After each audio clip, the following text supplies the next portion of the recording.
د اروپا په یوروسیلم لوبو کې 3 افغان لوبغاړي واخیستل شول. د یوروسیلم په نامه شل ورځې سوداګریزې لوبې د اروپا په 3 هیوادونو ایرلند، نیدرلند او سکاټلند کې د اګست په 30 نیټه پیلېږي او د سپتمبر په 22 نیټه پای ته رسیږي. خو ایرلند مخکې ویلي وو چې 2019 کال د اپریل په میاشت کې به دا سیالۍ پیلېږي، خو اوس اعلان شوی چې د روانې میاشت په 30 نیټه به پیل شي. د یوروسیلم په نامه ویبپاڼې لیکلي په دې لیګ کې ټولې 33 لوبې کېږي. د لوبډلو د جوړولو اصول داسې دي چې هره لوبډله کولی شي 9 داخلي لوبغاړي او 6 بهرني لوبغاړي واخلي او ویې لوبوي.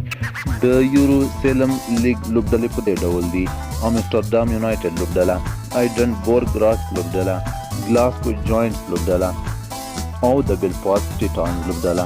په دې سیالیو کې راشد خان له روتز راین نوز لوبډلې کې اخیستل شوی دی. وقار سلامخیل له ایډنبورګ راکس لوبډلې سره لوبیږي او ګلاسکو جاینټس کې لوبډلې سره بیا قیس احمد لوبیږي. پاتې دې نه وي چې دغه لوبې به د اګست په 30 نیټه پیل شي او د سپتمبر تر 22 نیټې پورې به دوام وکړي.